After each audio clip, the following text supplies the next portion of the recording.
the word syntax. What does it mean? So syntax is nothing but a set of rules. Every programming language you plan to study, it has some set of rules that we should follow when we are going to write that programming language. Say for example, even in English, when we are talking in English, we have certain rules. We are saying all the female person we should call as she, and the male one as he, and there is present tense, past tense, like that. So in any language, even in Telugu, when you're talking in Telugu or when you're going to write in Telugu, you have to follow certain rules in that also. So same way here in our language, we are going to use Python. So in Python also, we have certain rules that are available. So that is something which we have to know. Right. So that is what the first point what we are going to be studying. What are the basic rules of Python programming language? That is, when I'm going to write my code, when I'm going to write my program, what are the rules that I should follow? Right. So now, before going into that, I want to introduce you to offline compilers also. Okay, so here there are two software links I shared you in your WhatsApp group. One is for IDLE, the other one is for Anaconda. So I want to show you how to make use of those two apps also. Right, so first let us start with something which we call it as IDLE. Okay, so I have shared you the link on how you should install the software. So please go through that. In case if you are having any difficulty in installing, you please let me know. We will work on that. Okay, otherwise, if you have already installed it, you just go to the start menu or the search here and just type IDLE. So automatically you will see whatever version you have installed, that will be available for you. So you just have to click on it. Okay, so when I click on it, it is going to open like this. Like this, it is going to open for me. Right here, what I should do. See, there are two different ways of using my IDLE software. The first is what we call as a shell. We call this window as a shell window or a shell mode. We call this either as a shell window or shell mode, MODE mode. Okay, so what we can do here is, I can directly say French. Hello. So you can type your program here directly also. So I can say here print 10 plus 20. I can say print 10 plus 20 without using the double quotes. See, this is how we use the shell. So what you're going to do, you will be getting something like this. Okay, here you have to write in your code. You have to type in your code. So there is another advantage of this shell also. We can even give this directly without giving the print. See what it happens.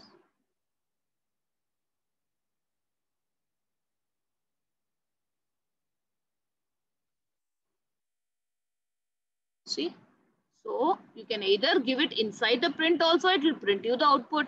In the shell mode, if you directly give the expressions also, it is going to give you the output. So this is how you will be making use of something which is called as a shell. But we cannot write the program here like this. Okay, this is all fine. This is one program you have written and everything is good. Now, today you have completed the class. So you are closing it. Okay, tomorrow we are starting the class again. I am opening the IDLE again. Where did all the code go? It's all gone. Is it possible for you to sit and type it all over again? No. That is why we call something as a script mode. We call this as SCRIPT, script. So now we always make use of the IDLE software in our script mode. So how to make use of this? What you're going to do, go for file. You have the file option. Click it, new file. So select the new file. Here you will be having an editor like this. So here you can type in your code. Whatever you want, whatever, how many ever lines of code you are having, we can type in the code here. So what I'm going to do is, I'm just going to copy this code. Since I have already written the code, I'm just going to copy paste the code here. Right. So now you have to run the program.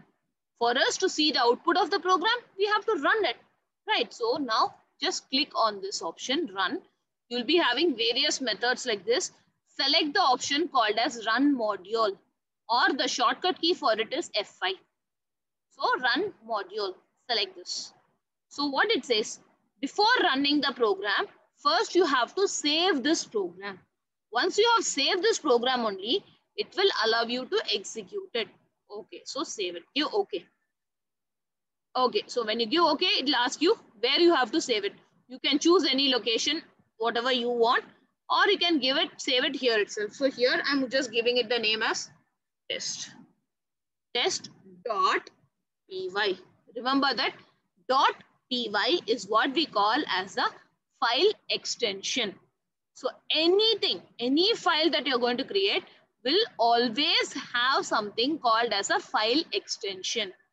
And the purpose of the file extension, what is that? Understand very clearly. It is used to identify what type of file you are creating. Here I am going to create a Python programming file. Hence the extension .py. Suppose you are creating a C programming file, it will be .c. C++ .cpp. Java.java. You are creating a normal text document, notepad, you will be having .txt. So like this, any document that you're going to create will definitely have a file extension. So that file extension, purpose of the file extension is to understand what type of file that is. Normal Word document, you may see .doc or docx according to the version of the Microsoft you are using. So when you're creating a PDF file, how will it be? File name .pdf. So like that is what here I'm using the file extension .py. Click on the save.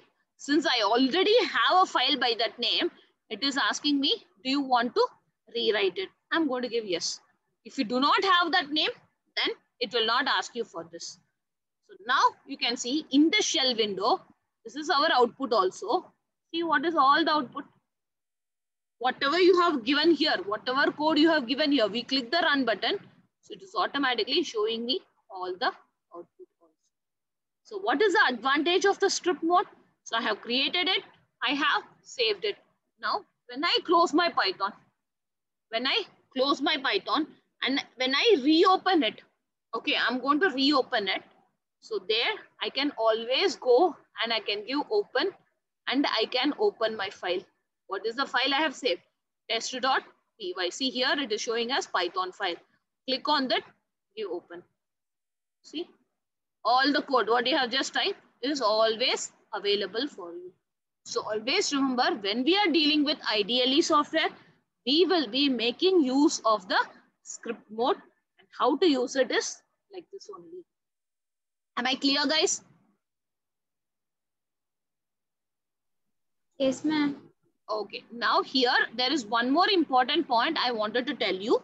That is, normally when you're having the IDLE software installed, the font size of it is very, very small. So how to change that font size? You have to go here for something which is called as options. You have one tab here called as options. So click on this option. You will have something called as configure IDLE. Select this. When you select this, see, you have the option of the fonts here. So whatever font you want, you can choose it. Whatever size you want, you can select it. Suppose if I am giving something higher, give it, give, apply. See, now you can see in the background, the size of the font is getting bigger. So whatever, whenever you want to change it, you can change it in this way. All you have to do is go for options. In that, you have to go for the configure IDLE thing and you have to work on that. So this is how you will be doing it, right? So now,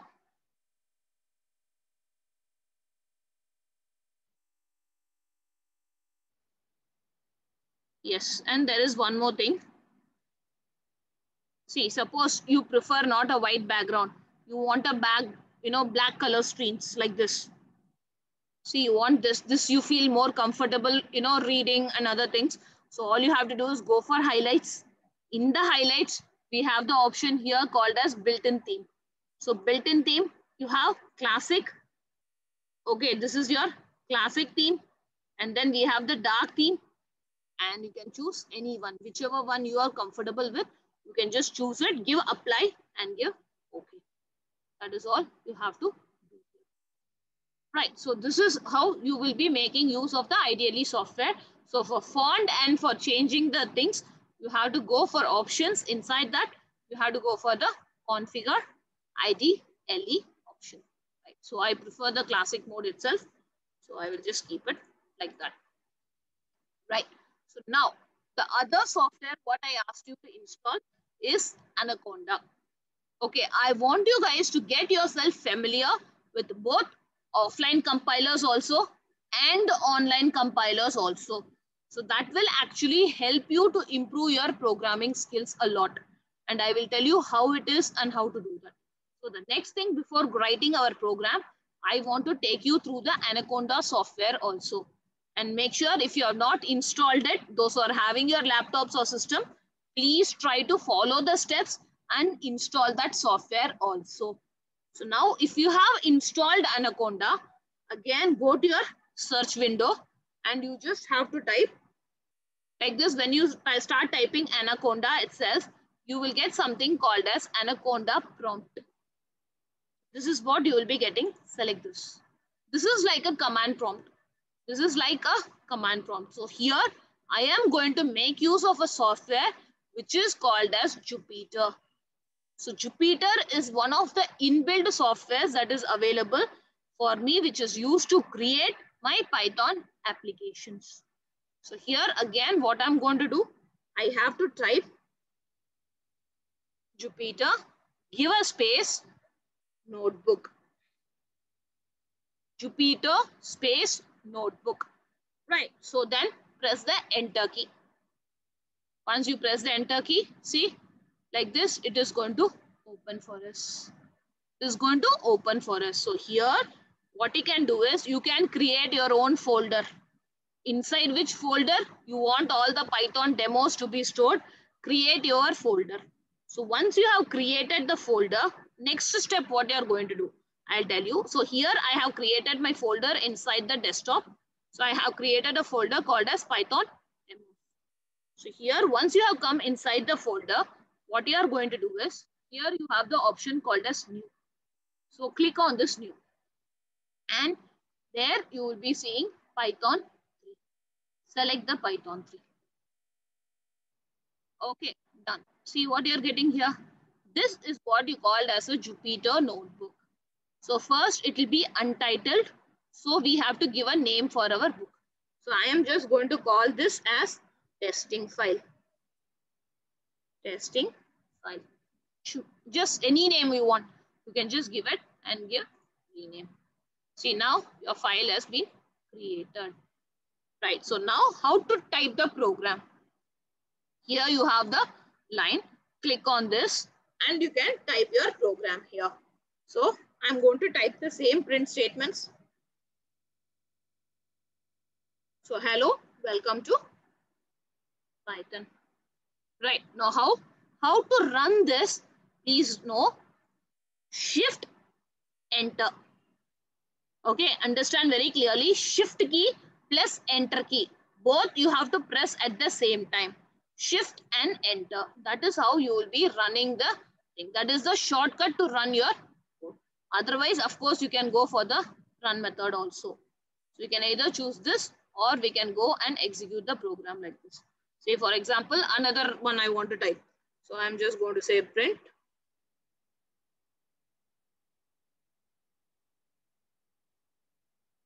Okay, so just go give run. So either like this or what we can do is shift and enter key pressing together. So this is how I will be creating my notebook. So it is not necessary that you have to create new things. We can put everything in a single thing also. See, you just write it, give an enter, add it. Okay, so then you can just take this out. Sorry, I don't need this. So here what you're going to do, keep the cursor on this and give run. See, your output is immediately shown here itself. If this is not needed, we can always delete it. This is again not needed. Go and delete shell. So you want to add a new line, you have the plus here. Just click the plus, automatically it will come. So you want this to go down, you have the option. You want this to come up, have the options. So it's much more friendly environment for you to create your course. So I'm again going to copy this entire thing and I'm going to execute. Sorry, I'm going to execute in this and show you. So let me paste. Okay, and I told you how to run it. Either shift enter or you're going to press the run key. See, all the outputs you will be seeing here itself. So Jupyter is another very, very simple software that you can use to create and store your Python. Right, so now how to save this? Just go for file and just click on save and checkpoint is there. Just select this. So automatically see it is coming as auto save. So whatever changes you are doing, you can just go here and save it. Sorry, not save as, click save. Save and checkpoint. That's all you have to do. So this is how you will be making use of the Jupyter notebook. So for a starting level, the 2 online compilers and these 2 other softwares is more than enough. First, you guys start your practicing the programs in this. Once you are much more familiar with the programs, then I will tell you about using other tools also. How to make use of other tools also, I will be telling you about that. Okay, so now when I want to create a new file, okay, when I want to again create a new file, what I'm going to do, excuse me.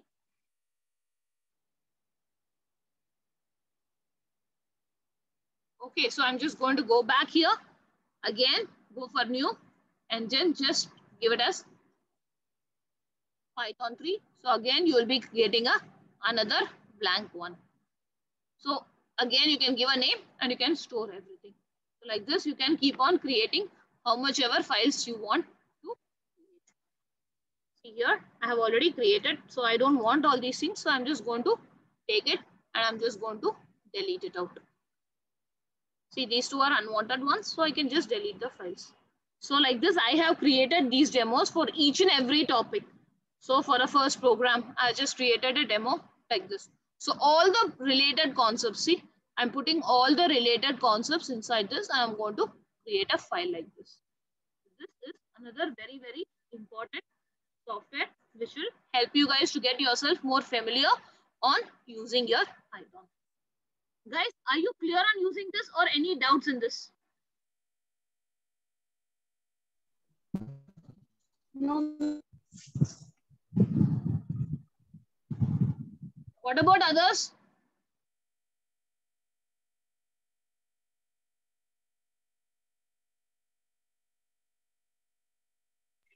Okay, ma'am, no problem, ma'am.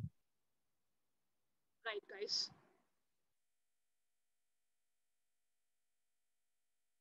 Okay, so let us move on to our next level of syntaxes, what we are supposed to do for our languages, right?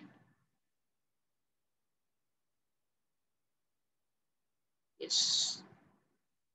And one more thing, do not close this. Okay, until your Jupyter is running, please do not close this command prompt. It should be there itself. Just minimize and keep it. So once you have completed all the work, you can just log out. Okay, you can just log out, and after logging out, you can close your command prompt. No problem, you can close it. But when you're running it, if you're closing it, it will not work any further. So that is the only thing what you have to remember. Okay. Yes. So now coming back to our syntaxes. So the first topic what I want to discuss with you is something which is called as an identifier. Okay, now what is an identifier and what is the purpose of an identifier? So know one thing. When you're going to write your program, okay, when I'm going to write my own program, there are many places or many parts within my program where I will be required to give a name. Where as a user, as a programmer, I will be required to give some names. Say for example, I'm going to create a variable. So what is a variable? A variable is nothing but a name that is used to store some values. You want to store something inside a variable, so we will give a variable name. And then let me say I'm going to create a function. print. I have a print. I told you print is a function. So like print, you want to create your own functions. So for that, I can also do that. So for creating that function, I have to give a name for that function. Okay, say I want to create, I am going to make use of the OOPS concepts. So I want to create a class. I want to create an object. I want to create a method.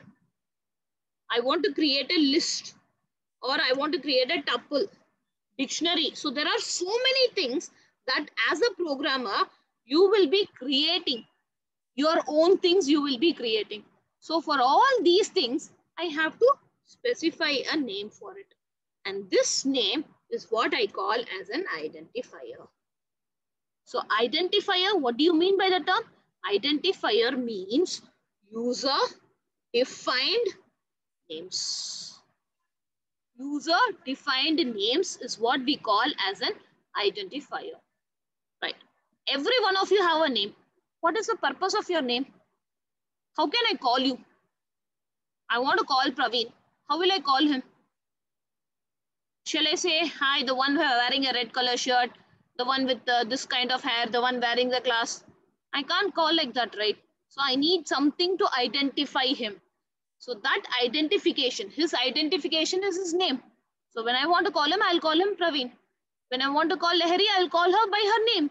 So everywhere, your name is very, very important because your name is your identification.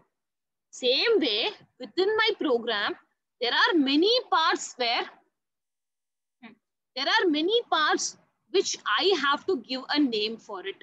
So those names are what I call as an identifier. So always remember, what do you mean by an identifier? Identifier are nothing but user defined names. And who's the user here? You are the user, the programmer. So the programmer is going to supply the names. So when I'm going to supply the names, I have to follow certain rules. When I'm going to give my own name, I have to follow certain rules for that. The first rule, okay, the first rule in that says that any name that I am going to give should always begin with an alphabet. So the name should begin with an alphabet. Or I have an option here. Or I can use the underscore symbol. I have a symbol called as underscore, right? So I can make use of the underscore symbol. So underscore symbol is what? Something we'll be using like this. This is what you call as an underscore. So whatever name you are planning to give, the name has to start with an alphabet or an underscore symbol. So any one alphabet, it can be small letters, it can be capital letters, all that is your choice. No problem. But it should either be an alphabet or an underscore symbol. This is the first rule. Right. When I talk about a name, does it have only one single character? No. My name composed of 7 characters. Your name may be 6, 7, 10, how much ever you want, how many ever characters will be there. So same way, my name also, the name which I am going to give also may consist of multiple characters. So here, the first character should begin with either an alphabet or underscore. What about the rest of the characters? The rest of the characters can be a combination. Okay, it can be a combination of some more alphabets. Okay, or another underscore also. Or it can be numbers. So always understand first character, alphabet or underscore.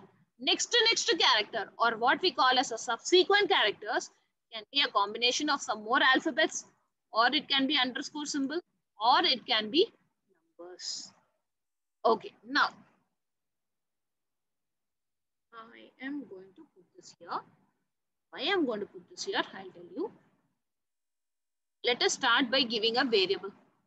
Okay, so I am going to say age is equal to 10. Age is nothing but a variable. Inside this variable, I am going to store this value called as 10. So age is something which I am giving the name. I am giving this name as age. So hence it is an identifier. So hence age is an identifier. Right. So what did I say the rule? It should begin with an alphabet. Yes, it is beginning with an alphabet. Combination of more alphabets. Yes, it is there. Or I can give something like this also. X is equal to 100. Yes, single character. I can use it. I can give like this. Underscore Z is equal to 1000. Yes, accepted, because first character can either be an alphabet or it can be even an underscore. Otherwise, I'm saying A10 is equal to, say, some number like this. So A10 is also a valid variable. How it is valid? First character is an alphabet, so it is accepted. It is going to accept. The next characters can be a combination of any of this. So hence, this is also a valid statement. Now, when I run this program, I will not get any output because there is no print statement. If I have any print statement only, output will be there. No print statement, but still my code does not have any error. See what it says here, accepted. So it will say accepted only when there is no error in your program. Right, so now let us try one more thing. I am going to say 85F is equal to some value like this. Now I'm going to run this program. See what it says. It is telling me runtime error. It is not saying accepted now. It is not giving me the value as accepted now. But where is the error? See where it says 85F. Here is my error. So you can just say in the standard error. Click on this. Okay, see what it says. 85F. What it is? Invalid syntax. Why is it invalid? Because this identifier name itself is invalid. Because it is not beginning with an alphabet or underscore. Hence it is wrong. So these are some very, very important points you should remember when you are giving your own names. Not only for variables, for anything, for a function, for a classes, objects, methods, anything that you're going to create, make sure you remember this point. So that is the first point of it. Right. Second point. Okay, second point, what it is I cannot make use of any special characters inside a name. So now we know this is invalid. So what else? The second point, what I have to say is, cannot contain any special characters. So it cannot contain any special characters. So now what do you mean by the special characters? Okay, now let us see. Here I go. I am going to say here, okay, email at ID is equal to something. Okay, some value. I'm giving a string value like this. So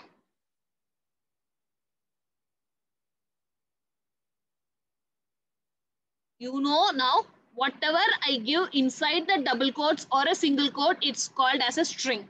And the string can contain alphabets, numbers, special characters, anything. But here, where is the problem coming? In this name. What is this variable name? I am using here a special character, which is called as at. Now, when I run this program, you see what is going to happen? See, again, it is giving me a runtime error. And what is this runtime error? Okay, what is this runtime error? It says, again, it is a syntax error. So here is what the error is coming. Suppose if I take this, I'm giving here as email ID. Now when I run this, see what it says. Accepted. The code is very much accepted. Everything is correct. So understand one more thing. You cannot have any special characters within a identifier. Anything. I cannot have a hash symbol, exclamation, hash, quotes, percentage, dot, any special characters. I cannot have it in between a variable name. So the only character that is allowed is nothing but my underscore. So if I want, I can create like this. So I can say email underscore ID. This is valid because underscore is a valid character. So you see, it is accepting. But other than underscore, I cannot make use of any other special characters. Right. The third point, the third and very important point what I have to know is I cannot have a space in between. I cannot give a variable name like this or a function name like this. I cannot say email space ID is equal to so and so. Or I cannot say underscore space Z. is equal to this one, or a space 10 is equal to this value. So when I run this, see what happens. Here itself, it is throwing me the error. It is not going to these lines at all because in this line itself, the error has been generated. So see, interpreter, remember, it will go line by line. So first line, it will check, no error. Then it will go to the second line, no error. Third line, error is there. It will come out. It is going to come out and see what it says. Invalid syntax. It's a syntax error. It says it is an invalid syntax. And at the starting, what did I tell you? The syntax or the rules that you should follow. That is why I'm saying all these are syntax errors. Right. So the next point what you should be knowing is Python is a case-sensitive programming language. Now, what is this case-sensitive? So always remember it is a case-sensitive programming language. So let me add that point also. So it cannot contain any blank spaces. Right, and it is a case-sensitive language. Now, what do you mean by that? Uppercase and lowercase are treated differently. Okay, let me tell you this. Here, I am created a variable called age. So, age is equal to 10. Right. So, now I am saying print age. What it is going to do? Let me run this. See what it is going to do. See in the output, see it is getting highlighted. So, I am getting an output. Click on this. Then, correct. So, what it is doing? Whatever value is stored at this particular variable, that value is going to be displayed for me. The value is getting displayed for me. Right. Superb. No problem. Now, when I type like this, so when I say print age, now when I run this, see what happens. I am getting an output as 10. At the same time, I am getting an error also. See both. Interpreter. So please understand what do you mean by the interpreter. It will always go line by line, line by line. So first line it is executing, no error. Second line it is executing. Second line is a print statement. So you are getting the output also. Third line there is an error. So it will show the output till wherever it is working. After that it is going to throw you the error. And what is the error it says here? Name age is not defined. So this is what I said, Python is a case-sensitive programming language. So uppercase and lowercase are treated differently for me. So when you're creating a variable in whichever thing you're creating, we can make use of it in that case only. Suppose if you're creating it like this, yes, valid, no problem. But you have to use it also like that only. You have to use it also in that same way only. So you create it in one way and use it in another way.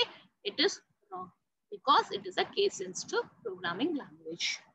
Right. So now the length. What should be the ideal length of a variable? Nothing. You can create it as much as big as you want also. No problem. There is no length restriction here. Actually, there are some compilers which may, restrict, but as of thing, there is no limit at all. So you want to add more also, it is not going to affect it. You just have to copy that and make sure that you're typing. While you're typing, you have to make sure you're using that same name. See, there is no limit on the identifier length. The name what you're going to create, it does not have any length capacity, nothing. You can create it as big as you want. But we don't do that because every time when we want to use that variable, we have to type. If you're giving such a big name, it is going to take a very long time for us to type that also. So that is why we generally don't use it. We try to use short and meaningful names.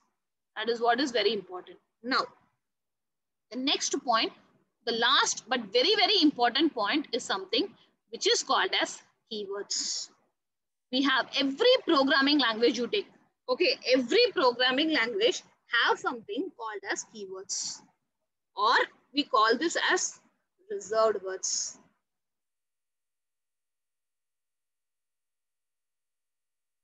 This is there in any programming language.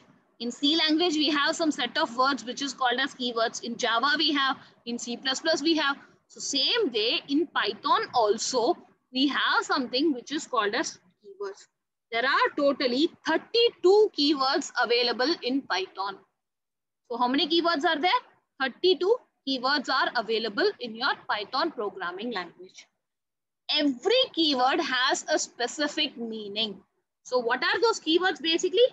Predefined words. We call these keywords as a predefined words. So every word has a specific meaning. For example, when I say if, it is used for condition testing. When I say else, it is again used for a condition. When I say while, it is used for looping purpose. When I say for, it is again a looping thing. When I say def, it is used to create a function. So like this, each and every word, okay, each and every word here has a special meaning. These words are what we call as a keywords. And we cannot change the meaning of these keywords. It comes along with the Python programming language itself. So we cannot change the meaning of these keywords. And totally, how many keywords are there? 32 keywords are there. Now, what is the important point you have to remember here is, I cannot make use of the keywords as an identifier. If you do like this, if I say if is equal to 15, or when I say for is equal to 100, this is going to throw me an error, because keywords, as I told you, it already has some meaning. What is the purpose of a keyword? It already defined.